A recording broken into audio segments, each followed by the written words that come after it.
Hola, bienvenidos, espero que se encuentren muy bien. Mi nombre es Maya Priscila Hernández Ríos y hoy quiero que me acompañen a analizar las teorías críticas clásicas basándome en mi mapa mental. Así que sin más que decir, comencemos. La teoría crítica surgió en el año de 1930, exactamente en el siglo XX, por pensadores como Theodor Adorno, Max Horkheimer y Gilbert Hartley. Analizaban la Ilustración y la modernidad, en cómo estos conceptos se transformaron en una nueva forma de dominio, como por ejemplo la modernidad estaba muy ligada con la ciencia y la ciencia le dio herramientas a la guerra mundial, lo que ocasionó desigualdades y pobreza, y las personas estaban viviendo en un momento muy crítico, por lo que los pensadores empezaron a cuestionar cómo llegamos hasta este punto. Ahora que sabemos un poco más sobre la teoría crítica, me gustaría enfocarme en las demás teorías. Comenzamos con el formalismo ruso. Surgió a principios del siglo XXII. Esta analizaba la literatura, pero ¿en qué aspecto la analizaba? Bueno, en un aspecto de cómo se cuenta. Por ejemplo, tú te pones a leer un poema, pero en vez de enfocarte en el título, en qué va a tratar, te enfocas más en las palabras, en cómo suena, cómo se estructura estas metáforas del poema. Y esto los formalistas lo llamaban literalidad. Prácticamente lo que hace que un texto sea de forma literaria y no tan informativo. También surge otro concepto titulado el extrañamiento. Básicamente es como que vas a describir algo cotidiano, pero lo haces desde una perspectiva nueva, algo que asombre, que veas diferente el objeto o lo que vayas a describir. Sus autores y obras destacadas son Viktor Shklovsky, con su obra El arte como artificio de 1917, y también tenemos a Roman Jacobs, con su obra Función poética del lenguaje. Como segunda teoría tenemos el marxismo. Era una crítica al capitalismo. Básicamente ellos se enfocaban en la literatura y el arte, pero estos reflejaban las desigualdades sociales. Y el primer pensador fue Karl Marx y Engels. Por ejemplo, esto se ve reflejado en una película titulada Parásitos. Ambas familias viven en ambientes muy diferentes y se marca mucho las clases sociales. Lo que el marxismo intenta analizar o en este caso criticar es el capitalismo. Recordemos que el capitalismo es de producción de obrero, pero el dueño o la empresa se queda con las ganancias y le resta valor al trabajo de la persona. Y cómo el arte y la literatura pueden cuestionar estas ideologías sobre las clases sociales.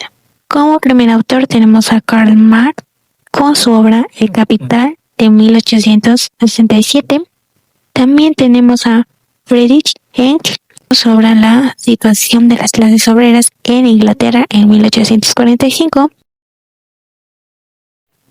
Semiología o semiótica surgió en el siglo XIX por John Locke, pero fue retomado por Saussure. Básicamente analiza los signos. ¿Pero a qué me quiero referir con los signos? Puede ser cualquier cosa, una palabra, una imagen, incluso un color. El punto es que lo relacionemos. Según Ferdinand de Saussure, un signo tiene dos lados. El primero es el significante, es decir, la forma del signo, y lo segundo sería el significado, en ya la idea de la palabra. Por otro lado tenemos la semiología por Charles Sanders Peirce. Este autor decía que los signos tienen tres partes. La primera es representante, la segunda el objeto y la tercera sería el interpretante. Como autores y obras destacadas de esta corriente crítica tenemos a Ferdinand de Saussure con cursos de lingüística general de 1916, Charles Sanders y Ronald Walters con metodologías de 1957. El estructuralismo surgió en la década de 1940 y retomó al pensador Saussure. Su idea central era analizar cómo estaban estructurados, como la cultura, la sociedad en general, o incluso lo literario, como mitos, cuentos. Básicamente, creían que existían estructuras invisibles, con un orden. Ahora, como autores y obras destacadas de esta teoría del estructuralismo, encontramos a Grimas Algernon con Semántica Estructural de 1966 y Todorov Tesnev con Introducción Literaria Fantástica de 1970.